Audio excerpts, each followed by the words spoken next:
নমস্কার বন্ধুরা, আশা করছি তোমরা ভালো আছো। আমার চ্যানেলে তোমাদের স্বাগত।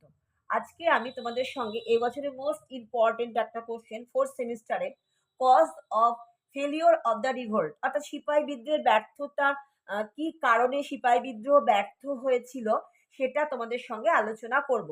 দেখো, 1857 খ্রিস্টাব্দে সিপাহী বিদ্রোহ সংগঠিত হয়েছিল এবং একটা সাফল্য সম্ভাবনা নিয়ে কিন্তু সিপাহী বিদ্রোহ শুরু হয়েছিল। কিন্তু লর্ড ক্যানিং এর নেতৃত্বে 1858 খ্রিস্টাব্দে এই বিদ্রোহ দমন হয়। বিভিন্ন কারণ সম্মিলিতভাবে এই বিদ্রোহ ব্যর্থতায় পরিগণিত হয়েছিল। ও ফার্স্ট কারণ হচ্ছে আধুনিক অস্ত্রশস্ত্রের অভাব।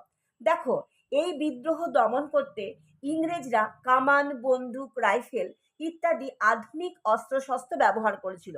কিন্তু অপরপক্ষে বিদ্রোহী সিপাহীদের হাতে ছিল মূলত দেশীয় অস্ত্রশস্ত্র, যেমন লাঠি, বর্শা, তরোয়াল, গাদা বন্দুক।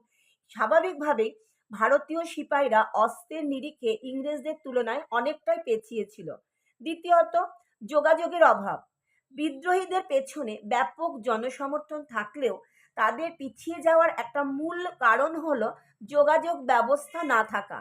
কারণ তারা রেল যোগাযোগ ব্যবস্থাকে কিন্তু কখনোই কাজে লাগাতে পারেনি।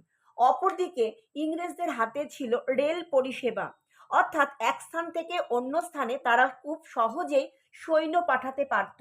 সেই জন্য এই বিদ্রোহকে টেলিগ্রাফ ওয়ারও বলা হয়। তৃতীয়ত বলতে পারি যে এই বিদ্রোহ ভারতের সর্বত্র সংগঠিত হয়নি, অর্থাৎ এই বিদ্রোহ সকল শ্রেণী মানুষের সমর্থন লাভ পায়নি। এই বিদ্রোহ অঞ্চল কেন্দ্রিক, অর্থাৎ কিছু অঞ্চলে ভিত্তি করে এই বিদ্রোহ সংগঠিত হয়েছিল।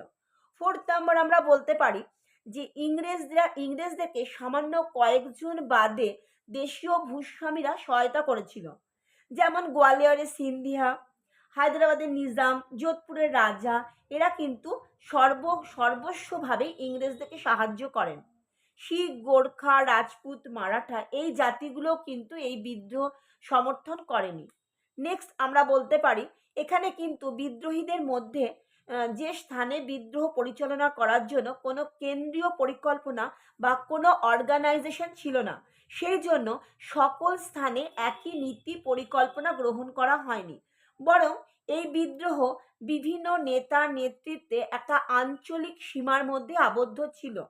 নেক্সট আমরা বলতে পারি আধুনিক বৈজ্ঞানিক আবিষ্কারের গুরুত্ব বুঝতে না পারা, অর্থাৎ দেশীয় সেপাইরা তাদের সামান্য লাঠি, বর্শা এই সমস্ত নিয়েই বিদ্রোহ অংশগ্রহণ করেছিল, যেটা কিন্তু তাদের জয়লাভ করা কখনোই সম্ভব নয়। নেক্সট হচ্ছে ইংরেজদের একটা সুযোগ্য সেনানায়ক যেমন John Nicholson, Henry Lawrence, William Taylor, এই সমস্ত বিভিন্ন একটা যে সমস্ত সেনানায়ক ছিলেন, সেই তুলনায় ভারতীয় নেতাদের কিন্তু যোগ্য নেতার অভাব ছিল। ভারতের বিভিন্ন নেতা যেমন ঝাঁসি রানী লক্ষ্মীবাই, নানা সাহেব তাতিয়া টোপি, কুনওয়ার সিং নিজ নিজ এলাকায় সুযোগ্য নেতৃত্ব দান করলেও ব্যাপক বিদ্রোহের সার্বিক পরিচালনা তাদের পক্ষে করা সম্ভব ছিল না।